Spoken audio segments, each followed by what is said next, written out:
Dimp Digital Presents Idle Game Chat.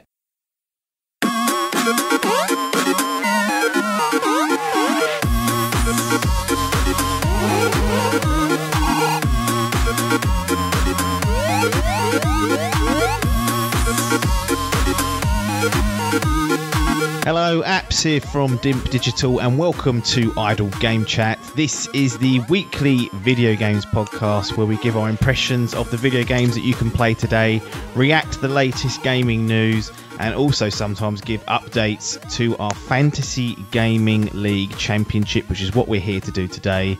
We're here every Monday on your favourite podcast app and YouTube, absolutely free. I'm joined by the current Dimp Digital Fantasy Gaming League Grand Prix winner, Mark Smith Biff, and the reigning Dimp Digital Fantasy Gaming League champion, Le Champion Paper. Gents, how we doing? Yeah, good. Yeah, good. Oh, nearly bollocksed it. Paper, you went first. You jumped in there. Well, I wasn't sure who was going to go first, and I thought, fuck it, I'm the champion. I'm going first, and then so I went straight in there, and then Biff tried to, like everything, he's trying to take everything away from me and tried to step in on top of me. I'm not happy. That's what his actual goal is this time round, is to take away your championship belt. Biff, how you doing? Been a few. Yeah, it's probably the two quickest succession podcasts you've ever done. The Last of Us and then this, and we probably won't see you for another year. Yeah, that's the way I like it. 2 in a week and then just leave it for a year. Everyone knows where they stand. Per hour or per minute that Biff spends on these podcasts, he gets paid the most because he does the least. So sort of bunts them after. Yeah, absolutely. Now, we are here to do an update to the Fantasy Gaming League. Long-time listeners will understand why it's you two, because you two are the two captains. Those that are a little bit lost, what you should have been doing, because you've obviously subscribed to this feed, but you should have listened to the draft edition episode of the Fantasy Gaming Championship. So that I've put that up on this feed. It's gone up as a bonus episode early. If you've got to this stage and still not listened to it, I would advise going back and listening to that. All the rules are explained on there, and it will give you a little bit of a basis for what these pair of idiots are going to talk about today. And we're going to do a little bit of not quite a half-yearly update. It's a little bit over that, but we're closing in on the back end of the year, so it's time to start looking at who's actually going to take this championship, and we will maybe get some predictions and find out what the guys have been doing. But before we start, patreon.com/idle game chat is the place where you can go to support us if you want to tip us a few bucks a month and get some perks for your troubles as well. So it's patreon.com/idle game chat. Now, as I said, we're over the halfway point. Season's running out. Games are running out too. The current scores on the doors are, with 7 games released, Paper's Parappa the Rappers are sitting on a 580 score with an average of 84. Biff's Team Balboa are sitting on a 508, but have only had 6 games released, so just 1 game behind, and the average score is a stunning 87. So the averages are in Biff's favour. He has used 1 extra sub, though, so they're 5 points a pop. So if you want to find out and actually look at the details of these particular standings, head over to dimpdigital.com and you can find everything up to date on there. But Paper, you were, at the start of this year, seemingly seemed to front load your picks, get the early scores in. COVID-19 then come along, sort of March. Seemed like it was going to disrupt things, causing delays. Many were saying at that point it's a masterstroke that you have just gone in and banked the scores, because who knows what's going to happen. But as the year has trundled on, as games have started to come out maybe a few months or a few weeks later than first anticipated, Biff has slowly been catching you up, and now he's pretty much right up your arse. And perhaps with an advantage, you've got a 72 point lead over him. He's got a game in hand. Are you scared at this point that the title may be gone, and the title of Le Champion, more importantly, will be going over to Biff? There is only one Le Champion. Let's get this right, and that will always be the original, the OG, the Paper. The title goes with it, so you'll lose that. No chance of going anywhere. I can't get the side plates off, so that he has to have it. It says the champion on the belt. Fine. they can be ripped off before it goes back. But no, to be fair, like, you know, I front loaded it. I'm still yet to be overtaken by Biff this season. So it's now we're in the 7th month, and I'm still in the lead. And that's one thing. The other person's always playing catch up, and that's what I was sort of going for. In terms of what I've picked, I can't go too wrong. I think I've done okay.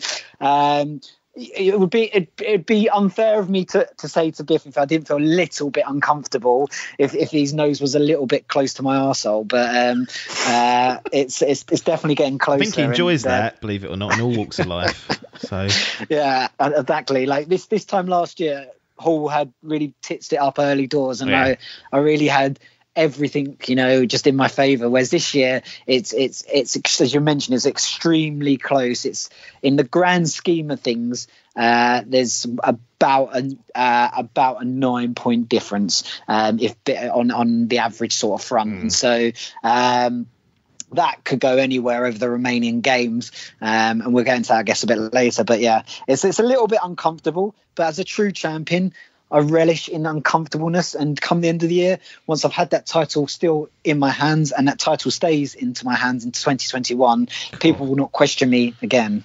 Well, that's one way to put it. I mean, the key headline of this opening tangent of the championship is that you finally lost your over 80 streak. That streak of dominance that you had last year, with no games scored under an 80 on Open Critic, has gone. And even if you don't want to blame Adcock for giving you Dragon Ball Z Kakarot, you yourself put in Resident Evil 3 as your first pick, and it was only a 79. Yeah, the Dragon Ball Z is the right stinker, and Adcock can hang his head in shame for that one. But he gave you Doom Eternal 89.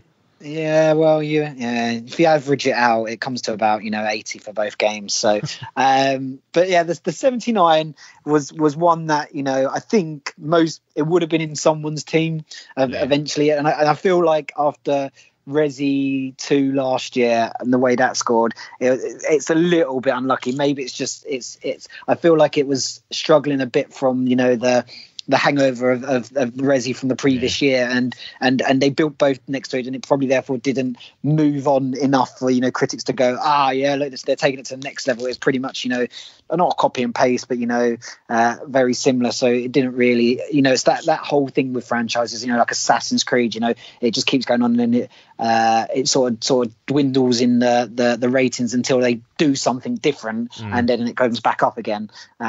So yeah, unfortunately. And then you look at next year where there's another Resi been announced, and you think that one, you would have normally put that into one of your top games, but you look at it and think, is it going to suffer like this one has? So it's definitely it's not. To be fair, even if that had scored an 80, or even let's be realistic, an 85, on the averages, I'd still be probably second best, which is frustrating. Yeah, absolutely. Well, Biff, you were calling, like many of the football fans and Premier League fans over the course of the COVID sort of lockdown and stoppages, you were calling for this season to be null and voided. You were saying that it shouldn't carry on, it's disgraceful, there won't be enough games coming out, all this sort of stuff. I mean, do you still want the season called off, given the position you're in now, with 4 games left to come out and right up Paper's arse? So basically, I was just worried that none of my games were going to come out, because some of them were towards the end of the year, and I would have to sub out 6 or 7 games through no fault of my own. And then you was like, look, chill out, put your feet up, it'll be all right. And it's turned out all right. So I have my paddy, and it's all levelled out. But I was just concerned that is what would happen. I'd get like a 30-point penalty because of some geezer hitting the bat in Wuhan. It was bothering me. Yeah, just for listeners though, let's not underestimate this paddy. It was a pure breakdown in the group chat. Like, there was tears going, literally things being thrown out of prams. It was probably the Dimp baby moment of 2020. He got the new baby crown from it. Let's not just say he asked if it's been null and void. He was screaming and crying about it to be null and void at the time. Yeah, I mean the unfortunate thing for you, Biff, is this week now you've been crowned King Baby. and it's taken the place of your samurai crown, which you threw away earlier today. So you've lost that and gained a poorer crown in my eyes. I think most people think that as well. Yeah, no chance but to agree with that. You have got one of when you picked The Last of Us Part 2, got a 94. Got to be pleased with that. Logan gifted you a 95 in Persona Royale, which I thought was one of the best picks out there. No one else even had it on their list. Chapper's sold you a hospital pass with an admin error with Pillars of Eternity 2 Deadfire. But I'll tell you what, the substitution of putting Half-Life Alyx in for that was brave, but has paid dividends with it scoring over a 90. How confident were you with Half-Life Alyx coming in, bearing in mind it's a VR game and, you know, they can be a little bit hit and miss, and Valve haven't really done anything game-wise for donkey's years? I thought, I did tell you we did speak about this, that Half-Life is such like a... Yeah, I know you told me, but tell the fucking audience. They ain't heard our conversations. Well, basically, it's such a loved franchise. I thought they wouldn't lend their name to anything. I think that would hit a 92. I thought it'd get 80 something, low 80s. So it come higher than what I thought. But I thought they wouldn't lend their name and design a game on the Half-Life series just at a whim and throw it away to anything. Yeah. So I was pretty confident it would do well, but I wasn't confident it would do 90s. No. Hands up myself, I thought that was a stupid substitution, but you know, sometimes even the kings get it wrong. You've got to be able to be big enough to put your hands up. You've mentioned that Logan's given you a 95 of Persona 5 Royale. Or Royal, I keep saying Royale with cheese. But he also gave you your lowest scoring game to date in Minecraft Dungeons, which was a 72. Inconsistent from the long-armed Logan. Yeah, this is the problem with him. Everyone always says it, you know, a streak of genius followed by absolute shite. So you have to take the gamble with him. But like you say, that Persona was very good. So if you average it out, he's done all right. Yeah, it's not a terrible piece of business. It's the highest scoring game, Persona 5 Royal. Bit of a cheat. It's a re-release, but it counts. It all counts in the open critic world. Adkins landed you Cyberpunk 2077, which we'll talk about later. But he also got you Ghosts of Tsushima, which you've been playing through and I believe enjoying. I don't know if it's quite what you was expecting in terms of an 85. Whether you're expecting higher or lower than that. Yeah, I was expecting a bit higher, to be honest. 90s you wanted. Yeah, I don't know why. I was thinking it was going to be like this year's God of War. Yeah. Just, I don't know, I thought it would be really good. And yeah, I was a bit gutted. But, you know, you can't, if you're grumbling at 85s, you're sort of doing all right, aren't you? That's true, yeah. If you are grumbling at 85s, there's definitely a high standard being set. And then we mentioned Chappers to sub out Pillars of Eternity for Half-Life Alyx, which seemed like a bit of a team decision to sub that in. But he did give you Neo 2, which was giving you a half decent one. So really, I think if when you're looking at your team members, you chose to pick the first game, so you wanted your first pick in there, The Last of Us Part 2. Well done. You was on the back foot with the team picks, but I would say they've actually done, other than the Minecraft Dungeons, which you had ample time to sub out and didn't see. They've done a pretty good job for you so far, and now it's pretty much in the hands of Adkins Cyberpunk than your own picks at the bottom. I think what you should take from this is that you shouldn't underestimate how disliked Piper is, because they've clubbed together because they want him toppled. So that's basically what they've done. They've not come together for me and the love for me. They've come together for leadership there Piper. Doing that. Absolutely, yeah. It's some dictators don't get toppled. That's all I'm going to say. Kim Jong-un's still in power. Is he still alive? I thought he had a heart attack and died. Putin's still there. He's managed to wave his way for several extra years as well. So, you know, you can come together all you want. You know, things will be squashed eventually. They will do indeed. Paper, looking at your particular side of the fence, Adcock, he's almost like a Logan, really. He's given you a Doom Eternal, which was an 89, very good score. Unlucky to miss out on the 90. And then he drops Dragon Ball Z Kakarot, which I don't know how you feel about that, but, you know, one up, one down, so sort of leaves him in the middle. Hall gives you Final Fantasy VII Remake, and Ori, Will of the Wisp. They're two good games there from him, aren't they? Oh, like Hall, you can't say a bad word about those two games. He's like he's averaged an 89 over 2 games for the team, and that's all you want. And that's more than what you want, should I say? But it's he's done really well. Consistency there, Adcock, that Dragon Ball one is very debatable. And that was, to be fair, that's a little bit unlike him as well. He's usually a little bit better, and it feels like he's taken the plunge. It's fine. It was these things happen. But yeah, it is what it is. But Hall's dependable, and Hall's probably going to be back here next year, looking at those individual leagues. So things can change, but he's doing very well for himself. Yeah, and then you've got the rookie, which is Parky. You took a gamble on. Lands you Animal Crossing New Horizons and the upcoming Yakuza Like a Dragon, which is due to release. They've said day and date with the Xbox Series X, so November. We may already have a date by the time this publishes, but that's what they've said on that. How are you feeling that Parky's done? Because he was a black hole. You mentioned the data several times in the opening sort of episode, and there was no data on Parky, and you still chose him ahead of Chappers. Sometimes you need to understand sometimes you get some qualitative data and sometimes you get some quantitative data, and I used the former, and I made sure that I understood Parky's mentality and where he's going to go, and then he picked Animal Crossing. I thought, for fuck's sake. But actually the data proved correct, because he came in with a banging 90, which is the joint high score on my team, and Yakuza Like a Dragon, as long as that drops once again, I guess I'm in a similar position to what Biff was like with Ghost of Tsushima. I'm expecting that to score highly, but I don't know. It could score low 80s as well. You just don't really know with some of these things. Yeah. But I wouldn't expect it to be less than an 80 for that one. If it is, I think he's done incredibly.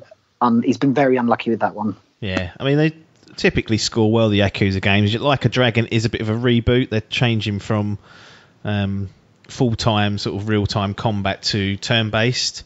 Now, I have seen it in how it looks in some of the gameplay demos. It doesn't look as bad as it sounds. It actually looks quite interesting. So, I think that was what they'd done, 6 or 7 games in sort of real-time fighting. So I guess it was time for a change. They just didn't want to do fully fledged combat. So it's certainly going to be different from the old ones, and hopefully it'll still retain the Yakuza charm. Biff, just looking at your transfers, we've mentioned Half-Life Alyx, you've mentioned the rationale behind that. I mean, you were stitched up by Chappers, really. He said all along the Pillars of Eternity 2 Deadfire was an admin error on his part. So I guess he was last pick. Is that sort of earning his last pick there by just basically wasting 5 points of yours from the get-go? Yeah, he's not shown himself in a good light, but he redeemed himself, like you say. What was it? Noah 2, was it? Yeah, Neo 2, yeah. Neo 2, yeah. So he dragged himself out the gutters, brushed himself off. But yeah, we've got like a little WhatsApp group. He's been giving me advice as well on other things and what he thinks. Pep talks. How to wipe your ass. Yeah.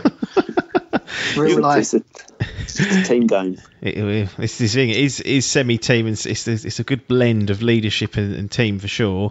The other kind of subs that you got rid of, you had Super Meat Boy Forever.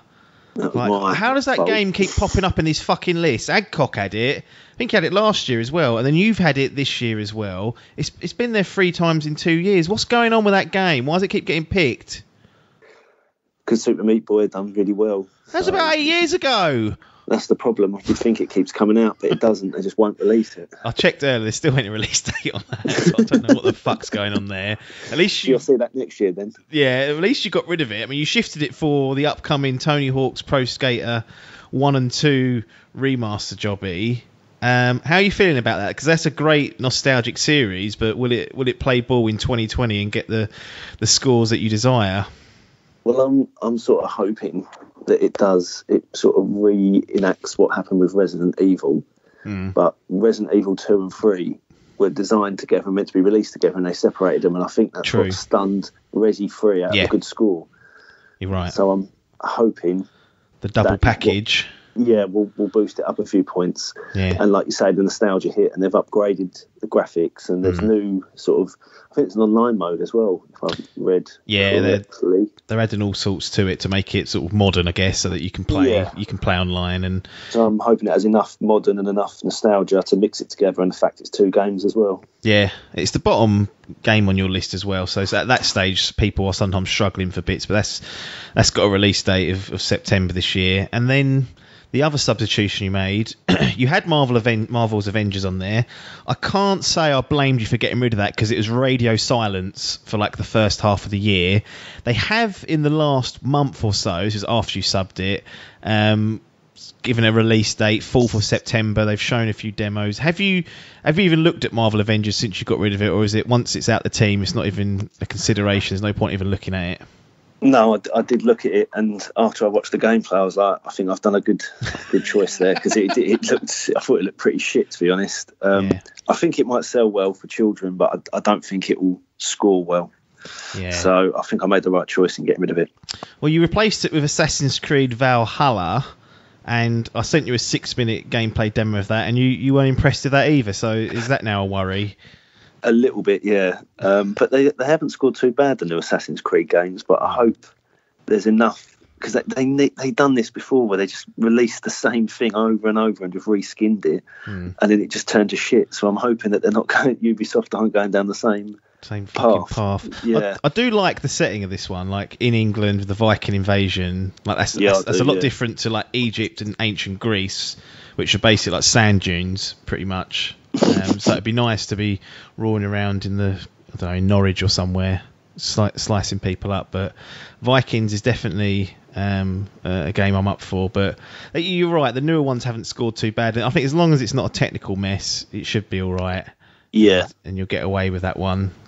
Maybe the next one's when people start bringing down the hammer on the series. But they have been expanding. It's not far off. Like if we've been playing Ghost of Tsushima, and the structure's fairly similar there.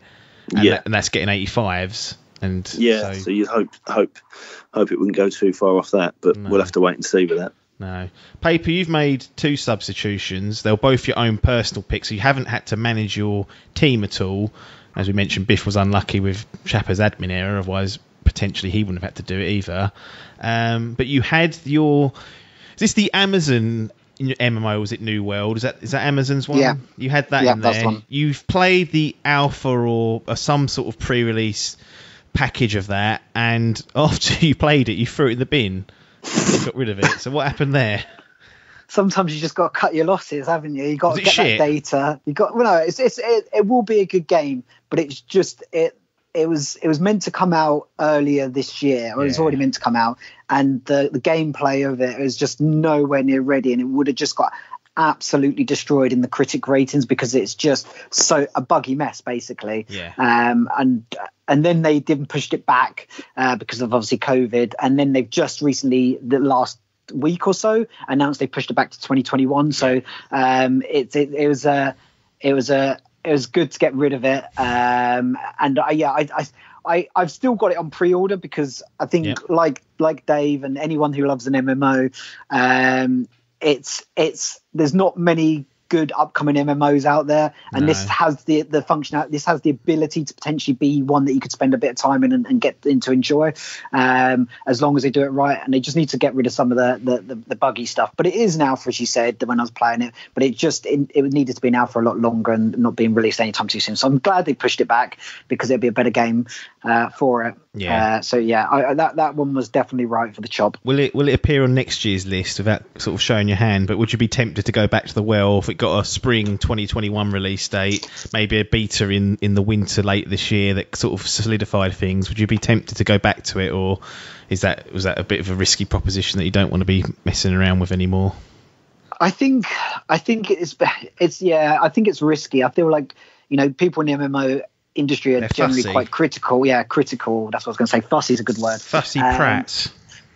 So it does have the ability to score relatively low, and if it's going to score well for an MMO, you're probably only talking about low to mid 80s because you're very unlikely to get higher than that. So if it goes quite low. Yeah, exactly. So if you're going to go for it, like the way I'd sort of see it is for next year, if anyone wanted to put it in, or if I probably wouldn't bring it into if I was a captain to the team game again, but maybe if on an individual level, it's maybe worth putting down as one of your very end games, just for to make sure you get points on the board, I guess, more than anything. But you could end up scoring a 60. Yeah. The other game you got rid of, and I'm going to have to expose the business of how this podcast and when it is recorded, but it was Carrion, which is the sort of backwards horror game where you play as the monstrosity. Now, by the time this podcast releases, that game would have released on Xbox Game Pass and on PC and other platforms, so it would have had a score. I can only assume that you subbed out Carrion because it was radio silent, like some of these games, for most of the year, and it was literally sort of early July, after the transfer window had shut, that Carrion got a release date, and it was a bit of a stealth drop, and it was only a few weeks away. So was it because you'd heard nothing up until that point, or was there also a bit of concern over the quality of that game as well, bearing in mind that whatever you say now could come back to bite you because the scores will be out for people to be comparing against? So I think there's multiple things at play here. One, the big one was the silence, and I didn't like the silence. For a small game, especially. Yeah, for a small game, you just in a small, development team, you just think, silence is not good. And there's a couple of other games on my list that there's a little bit of silence I'm not enjoying. But Carry On is the silence.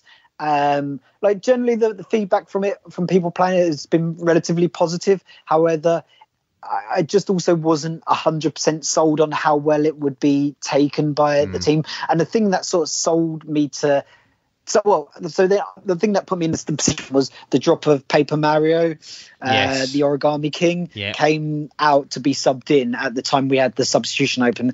And I had a bunch of games, Axiom Verge 2, Cuphead, Carrion, that I could have subbed out for it. And out of the three of them, I looked and thought Karen may score the least, mainly because there's nothing to compare it to. Whereas Axiom Verge 1 scored really well, Cuphead scored really well, and so you think those two are going to be relatively good games. And so I was sort of forced into making the decision on Karen. I would have liked to have kept it in and having to make the decision more towards the end of the year. So I would have definitely left that to the next transfer window if Paper Mario hadn't dropped. But because Paper Mario dropped, then that made decision. However, that you're right, like Paper Mario scored an 81. I was going to ask you what you thought of that. Which is an okay score, but then you take into account that you lose 5 points from the sub, so you're saying that's a 76 game really, and so Carrion, I would expect that to come out above 76, and so therefore you'd probably say, well, that probably wasn't the best move, in hindsight. I'm just hoping Carrion comes out and it scores, a 65 or something like that, and then I can keep my head held high.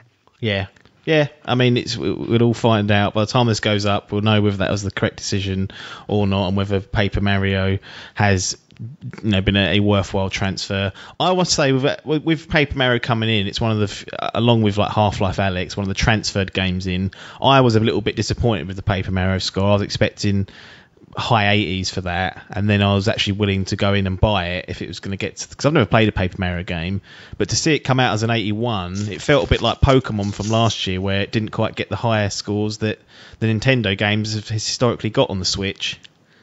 Yeah, it's strange, because I watched a couple of reviews recently before the scores came out, and like the review, like people like doing a bit of gameplay and stuff like that, and the reviews at that point without scoring were generally really positive. They were talking about the new boss mechanics, which looked really interesting, and so I think I was a little bit surprised. I was thinking in my head about a mid-80s. I know Hall was expecting like 90s and stuff like that for it. He's really banging home, but I must admit, I had seen the other Paper Mario scores, and they hadn't scored that well since sort of like the original Paper Mario came out, and so there was always that where it could score low. I would still say an 81 if it was one of those games that you'd had in from the start of the season. Is a good game to have in. It's game number 9 as well, so it's a good score for game number 9. True. But I think it was one of those ones. that I would have hoped to have, an 86, an 87 type thing for it, and then that would have been better. But it is what it is, and I'm just hoping our carrying just doesn't, come to that isn't the game that costs me at the end of the season. Yeah, it could well be. Let's have a look at what's left. Biff, you've got 4 games left. So you've got Cyberpunk 2077, release date 19th of November. Any worries or concerns about that not making it? Because it's been delayed. We should have already been playing this game twice over now, and it's been delayed several times. Are you at all concerned that might not make it? Because September will be the last transfer window, and by that point, once September ends, you're locked in with your current picks. You will not be transferring out something. So if it doesn't make it, it's a big fat 0. Yeah, it is a concern because it has been pushed back, and they could easily do it again if it, But I would think that they'd try and hit that Christmas sort of deadline. They want to get it out before Christmas. New consoles, I don't know. Well. Yeah, with the new consoles. So you'd think that they would maybe put it back to try and save up for that. So I reckon it will come out, but it could be a little bit of a concern. Yeah. You worry with it coming out as well. You don't know. You're right about the Christmas stuff. I think that's interesting. But will they potentially rush it a little bit, and there'll be a few bugs in it that they're trying to paper over now and get rid of? Like that is definitely concerning. So I look at that game and I feel like you're probably going to score well there. So that is frustrating. Yeah, well, if it's anything like The Witcher 3, I'm going to enjoy it, and I hope it does. Hope we get it this year, and I hope it's in good quality. That's the main thing. Assassin's Creed Valhalla, we've spoken about brief. That's got a 17th of November release date. Are you at all concerned about that release date? I think in my head, genuinely, I have it that Assassin's Creed games don't get delayed typically. Once the date's there, it will come out by hook or by crook, whether that's for better or for worse. Yeah, that will come out whenever. Whether it's ready to play, it doesn't. That's another thing. That's a secondary item on Ubisoft's agenda. Is it ready? Don't care. The date's been set. Interesting that it's only 2 days apart from Cyberpunk. That is could be make or break, couldn't it? November. Yeah, that really is going to be they're coming thick and fast. Dying Light 2, nothing. I don't know what's happening. No release date. It's a silent one. Is this one that could be potential transfer fodder when the window opens up, just to secure a game that is going to be popping out? Most likely, yeah. If September rolls round and you've not heard nothing, you'd get itchy feet, wouldn't you? So, I don't know. It depends how confident I am, how bad Piper's doing or how well he's doing and how close it is. True. If he gets like a 60 in there, I might go, fuck it. Keep it in there. But we'll have to wait and see. And then we spoke about Tony Hawk's Pro Skater 1 and 2, 4th of September. Plenty of time for that one. If it does slip, you'll be well within your transfer window to be changing that. I guess you're not really too concerned about the release date of that one. Nah. There you go. That'll be good. It's a strong 4 if they all come out potentially. Dying Light's the real flashing alarm bell potential one. We've just gone silent on it again. Paper, you've only got 3, so your opportunity is a little bit more limited to get these high scoring games. Yakuza Like a Dragon, no formal release date I could find. Axiom Verge 2, no formal release date I could find. Cuphead, The Delicious Last Course, no formal release date I could find. You've potentially got 3 games sitting there, and none of them could come out at this rate. This is the risk you take. And you front loaded that team early on. By March, you'd got half your games out. You was laughing. No, these 3 games, I think if they come out, could be the difference between winning this and not winning this. Well, that's obviously true, isn't it? But I feel like those 3 games are 3 games that if they drop this year could be like high 80s, 90s games, and they're the difference between I think pulling me back into the lead. Whereas you look at some of the ones on Biff's side, and like things like Dying Light 2 is probably maximum a low 80, I would say. Tony Hawk's, again, I really don't think that's going to score above an 80 on that. I think that's nostalgia, and people are going to get suckered into it and realize, hey, it's like playing GoldenEye. When you go back and play GoldenEye, it's nowhere near as good as when you played it when you was a kid, because everything's updated. And I just feel like it's going to be the same with Tony Hawk's 1 and 2. Like, people expect a lot more now now than just rehashed of the old, skate parks and stuff like that. And Valhalla, once again, it could score. The Ubisoft games are scoring well at the moment, but once again, Ubisoft will just put it out there just to get it with the new consoles, even if it's not fully patched, and that will lose it a bunch of scores. So at least with the games that I've got, if those 3 come out, they will come out well. They won't come out shit. And so I think that's what I'm relying on. However, come September, if there's no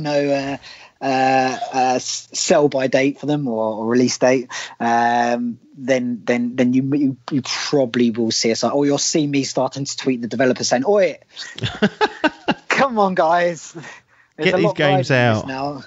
There's a belt on the line here, and I don't want to give it up." But so yes, it's I look at it at the moment, and they are the 3 games that I think, they come out, I will score well, and it will keep it extremely close. They don't come out, like anything, it's over. If one game's dropped by either me or Biff, that's the season over. So can't afford you need a zero.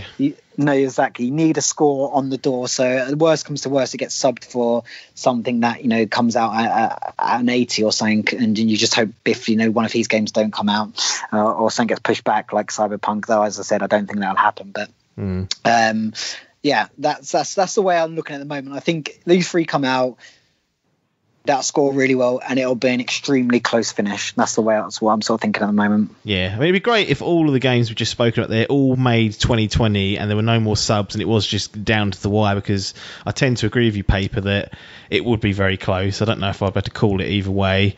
But if that was the case, your 4 came out, Biff's Paper's 3 came out, would you still be confident of taking home that championship, or do you think there's a couple in there that could trip you up and let Paper steal it from under your nose? No, I'll be fairly confident. I think that they'll all score mid, some maybe a couple of those high 80s. So that means all Pipers have to get into the 90s. Yeah. Because he's playing catch up. So, what's the point difference between us at the moment? Did you work out about 9, didn't you, Paper? Yeah, so yes, Biff's behind by 72 points. So if you score an 80 game there, that which is for you low, Biff, that means I'm 8 behind. Yeah Right, okay, so your 3 games are all neat. I don't know, it's tight. It's tighter than, it's good, because this time last year Hall had already fucking thrown the towel in, not intentionally, like one of his games was just total shit and that was it killed it off, whereas no one's had any shitters. You've managed to match each other in getting into like the low 70s, 1 each, and everything else has been either a really high 70 or 80s and 90s. So it's close, and I hope it does go down to the wire and it doesn't come down to some last minute delay that throws it out. But that's the game we play. Before we wrap up, I want to take a quick look at the Grand Prix, which is our individual league. Hall is currently top of that, but he's had 7 games out. Like, that's far and away more than anyone else, and he's sitting on a score of 560 with an 81 average, which is nothing to sniff out. He's got No More Heroes 3, Tell Me Why, and Final Fantasy Crystal Chronicles still to come, so it could be some more subs there. Second place is Chappers. He's only had 5 games out. He's got an average of 86. So that's a pretty high average if you look at that. Cyberpunk's on his list to come out. Gods and Monsters, Skater XL, Outriders, and Tony Hawk's Pro Skaters 1 and 2. So he's gone double on the skateboarding games there, and he's also made 4 subs. So he's sacrificed 20 points in his little pit. Logan's had a bit of a stinker. He's had 5 games out. His average is joint lowest at the moment with 78. Resident Evil 3, Persona 5, Minecraft Dungeons, and then what really killed him off was Bleeding Edge with a 65. He can't be affording that. Nice little transfer he made him was Valorant, and that got an 81, but he's got Football Manager 2021, 12 minutes, Halo Infinite, which no one has got in the main championship, Rainbow Six, Quarantine, and Godfall.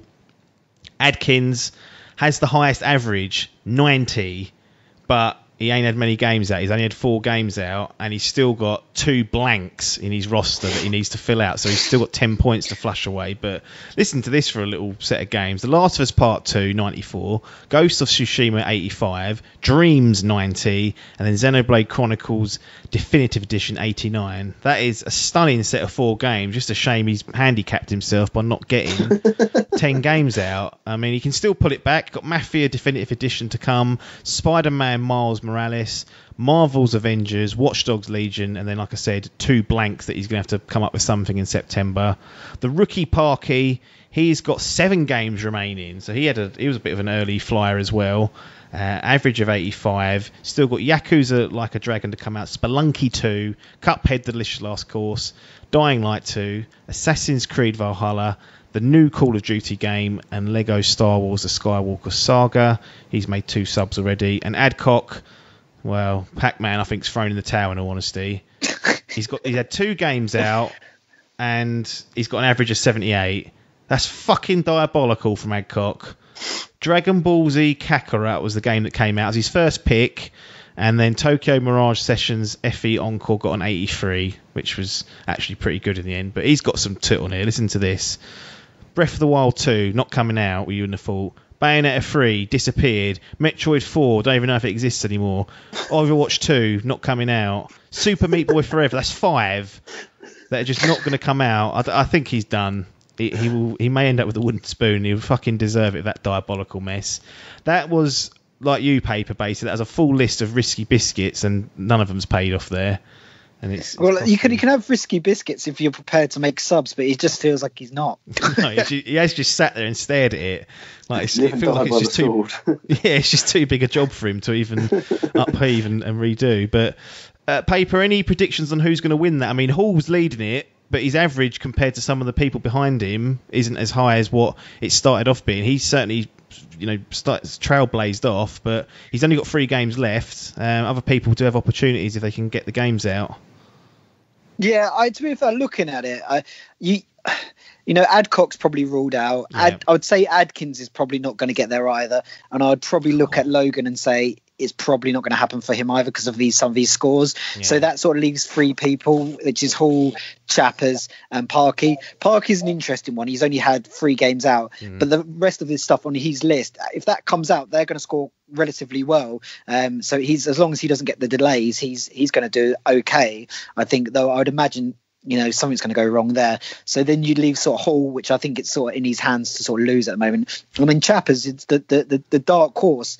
I feel like the 2 skates games may cost Chappers, if I'm being honest, because if you're going to get 1 good scoring, I don't know a year ever where we've had 2 decent scoring skater games ever. We've had a skateboarding game for about half a decade. He's put 2 in there.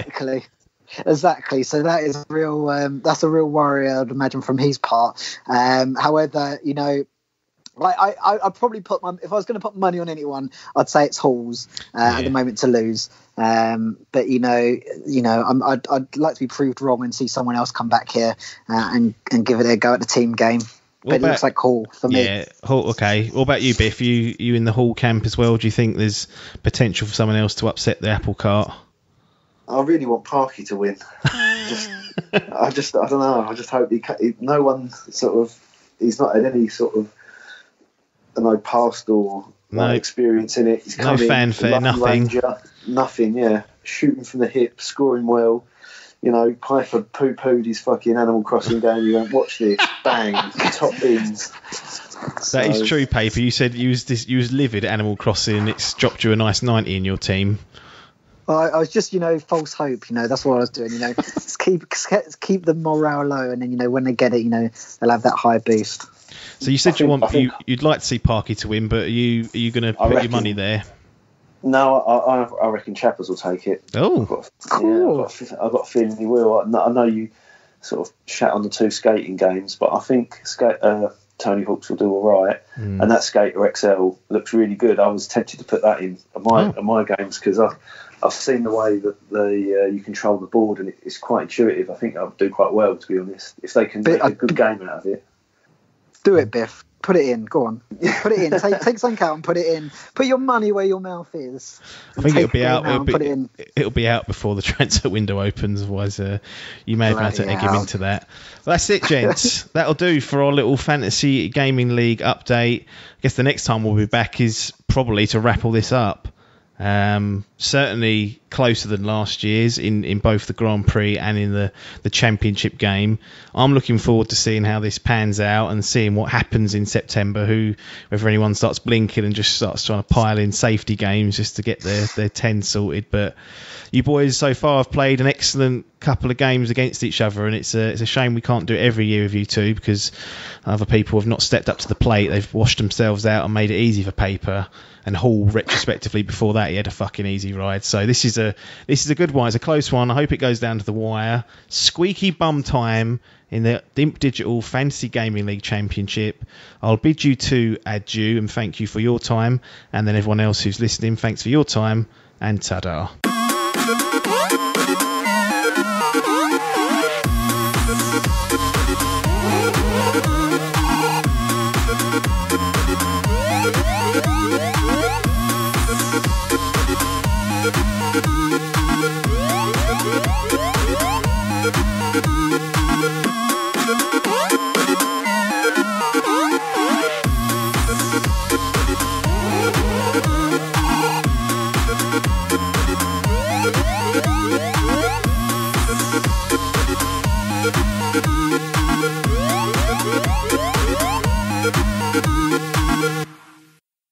This was a Dimp Digital production.